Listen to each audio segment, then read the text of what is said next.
विद्यापति। अपभ्रंश के अंतर्गत इनका उल्लेख हो चुका है, पर जिसकी रचना के कारण ये मैथिल कोकिल कहलाए वह इनकी पदावली है। इन्होंने अपने समय की प्रचलित मैथिली भाषा का व्यवहार किया है। विद्यापति की बंग भाषा वाले अपनी ओर खींचते हैं। सर जॉर्ज ग्रेसन ने भी बिहारी और मैथिली को मागही से निकली होने के कारण हिंदी से अलग माना है, पर केवल भाषा शास्त्र की दृष्टि से कुछ प्रत्ययों के आधार पर ही साहित्य का विभाजन नहीं किया जा सकता।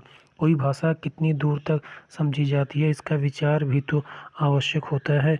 किसी भाषा का समझा जाना अधिकतर उसकी शब्दावली वोकैबुलरी पर अवलंबित होता है। यदि ऐसा न होता तो उर्दू और हिंदी एक ही साहित्य माना जाता। खड़ी बोली, वांगड़, ब्रज, राजस्थानी, कन्नौजी, बैसवारी, अवधी इत्यादि में रूपों और प्रत्ययों का इतना भेद होते हुए भी सब हिंदी के अंतर्गत मानी जाती हैं। इनके बोलने वाले एक दूसरे की बोली समझते हैं। बनारस, गाजीपुर, बलिया आदि जिलों में आयल, आइल, गयल, गईल, हमरा, तोरा आदि बोलने वाले पर भी वहाँ की भाषा हिंदी के सिवाय दूसरी नहीं कही जाती। कारण है शब्दावली की एकता। अतः जिस प्रकार हिंदी साहित्य बीसल देवरासों पर अपना अधिकार रखता है, उसी प्रकार विद्यापति की पदावली पर भी। विद्यापति के पद अधिकतर श्रृंगार के हैं, जिसमें नायिका और नायक राधा कृष्ण हैं। इन पदों की रचना जयदेव के गीत काव्य के अनुकरण पर ही शायद की गई हो। इसका माधुर्य अद्भुत है। विद्यापति शैव थे। उन्होंने इन पदों की रचना श्रृंगार काव्य की दृष्टि से की है, भक्त के रूप में नहीं। विद्यापति को कृष्ण भक्तों की परंपरा में न समझना चाहिए। आध्यात्मिक रंग के चश्मे आजकल बहुत सस्ते हो गए हैं। उन्हें चढ़ाकर जैसे कुछ लोग ने गीत गोविंद के पदों को आध्यात्मिक संकेत बताया, वैसे ही विद्यापति के इन पदों को भी सूर आदि कृष्ण भक्तों के श्रृंगारी पदों की भी ऐसे लोग आध्यात्मिक व्याख्या चाहते हैं। पता नहीं बाल लीला के पदों का वे क्या करेंगे।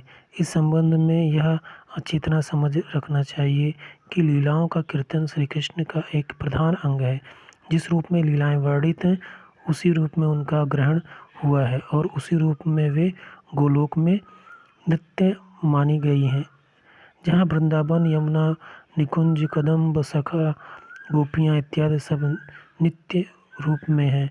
इन लीलाओं का दूसरा अर्थ निकालने की आवश्यकता नहीं।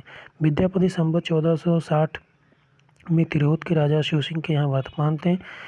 उनके 2 पद नीचे दिए जाते हैं। सरस वसंत समय भल पावली, दक्षिण पवन बह धीरे, सपनों रूप वचन एक भाषी है, मुख से दूर करु चीरे, तोहर बदन सम चांद हो अथि नहीं, कयो जतन विह केला, कैल बेरी काटी बनावल, नव कै तयो तुलित नहीं भेला, लोचन तूअ कमल नहीं भौसक, जे से जग के नहीं जाने, से फिर जाए लुकैलन, जलमह पंकज निज अपमाने।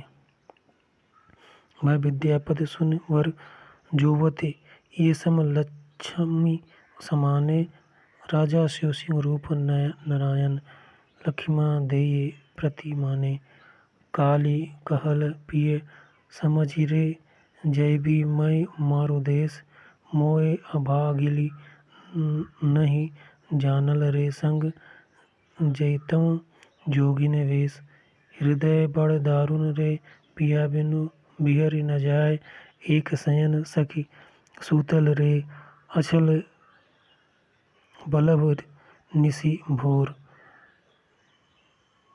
न जानल कतखन तजी गेरे, विचुरत चकवा जोर, शून्य सेज पिय सालय ले, पिय बिनु घर मोय आजी, विनती करहु सुगहेलिन के, मोह देहु अगीहर साजी।